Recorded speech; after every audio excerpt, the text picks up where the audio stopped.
ఇక ఇంకొక కీలకమైన కుట్రకు ముఖ్యమంత్రి గారు తెరలేపినరు. ఏంటి, కాంగ్రెస్ గవర్నమెంట్ ఎప్పుడన్నా ఏదన్నా పని నుంచి తప్పించుకోవాలనుకుంటే మన రాష్ట్రంలో బీజేపీ వాళ్ళు ముంగటికి వస్తారు. బండి సంజయ్ గారు, కిషన్ రెడ్డి గారు వీళ్ళు ముందటికి వచ్చారు. నిన్న మొన్న ఏమంటున్నారు, మేము ఒప్పుకోం బై, బీసీలలో ముస్లింలకు ఎట్లా ఇస్తారు రిజర్వేషన్ అంటున్నారు. ఇయ్యమని మేము అడిగినామా? మేమేమన్నాము, మీ లెక్కల ప్రకారం 46% బీసీలు ఉన్నారు, 10% ముస్లిమ్స్ ఉన్నారు. సో 46 + 10 56% ఇవ్వండి రిజర్వేషన్. మేమేమి బీసీలో తీసి ముస్లింలకు ఇవ్వమంటలేం కదా. మీరెందుకు హిందువులు ముస్లింల మధ్యలో పంచాయతీ పెట్టే ప్రయత్నం చేస్తున్నారు? కేసీఆర్ గారు ముస్లింలకు సపరేట్గా రిజర్వేషన్ ఉండాలని 2015లోనే ఎప్పుడుకో కేంద్ర ప్రభుత్వానికి అసెంబ్లీలో తీర్మానం చేసి పంపిరు. మా స్టాండ్ అప్పుడు ఇప్పుడు ఒకటే, ముస్లింల జనాభా ఎంతుంటే వాళ్ళకంత విద్యా ఉద్యోగ పొలిటికల్గా రిజర్వేషన్ ఇవ్వండి.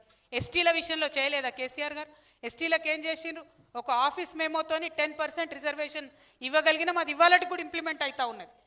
మేము డిమాండ్ చేసేది ఏంటిదంటే, ఇవాళ ముస్లింల పేరు చెప్పి బీసీలకు ముస్లింలకు పంచాయతీ పెట్టొద్దు. ముస్లింల రిజర్వేషన్లు బీసీల నుంచి తీసేసి ఇవ్వమంటలేం. 46% బీసీస్ + 10% ముస్లిమ్స్, 56% ఎడ్యుకేషన్లో ఇవ్వమని అడుగుతా ఉన్నాం, 56% ఎంప్లాయ్మెంట్లో ఇవ్వమని అడుగుతా ఉన్నాం, 56% పొలిటికల్గా ఇవ్వమని అడుగుతా ఉన్నాం.